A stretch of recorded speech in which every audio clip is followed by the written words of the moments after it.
కాలుకు ముళ్ళు గుచ్చుకున్నదని తొవ్వల పోయే తోకమట్టే చెప్తే ముళ్ళు తీస్తానికి కాంటలేదు నా తాన కానీ కాలు నరికేసే గొడ్డలు అవుతున్నది అన్నాడట. ముళ్ళు గుచ్చిందని కాలు కాటు పెట్టుకుంటా మా చెప్పుండ్రి. గట్లనే ఢిల్లీలో ఉన్న ఒక పెద్ద మనిషి స్థానికి తక్లీఫ్ ఉన్నదని పోయిండట ఒక వకీలు. ఇక ఆ పెద్ద మనిషి చెప్పిన ముచ్చట వాజివే ఉన్నది కానీ అందులో కూడా గమ్మతి మోపైంది. ఉల్లిగడ్డల రేట్లు బాగా పిరమైపోయినాయి. కోసుడేమో గాని కొందామని పోతేనే కండ్లకెళ్ళి కుండల కొద్ది నీళ్లు గారుతున్నాయని అందరు తక్లీఫ్ పడుతున్నాం కదా.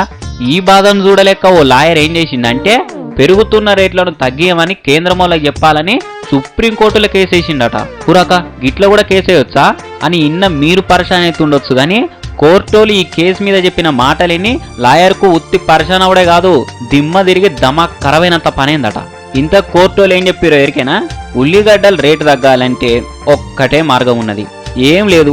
ఉల్లిగడ్డలు అసలు 2 నెలల దాకా తినుడు బంద్ చేయర్రి, రేట్లు అవే తగ్గుతాయి అని చెప్పిరట.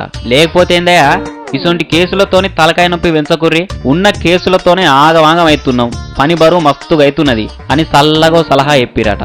ఇసొంటి కేసులు కూడా మేము తీసుకోమని గట్టిగానే చెప్పి పంపించిరట. ఉల్లి ముచ్చట అంటే లైట్ తీసుకొని ఇట్లా చెప్పింది సరే, కానీ నాయకుల మీద అవినీతి అన్యాయాలను తగ్గియాలని కేసేస్తే కూడా ఏం పరిశాన్ అవుతున్నారు ఊకే. ఓ 10-15 ఏళ్ళు మీరు ఓట్లేడు బంద్ చేయర్రి, నాయకులు కూడా మారుతారు, అవినీతి కూడా తగ్గుతుంది అని చెప్తారు కావచ్చు. మొత్తానికి ఇసొంటి ఉచిత సలహాలు కూడా ఇస్తుంది అన్నట్టు కోర్టు.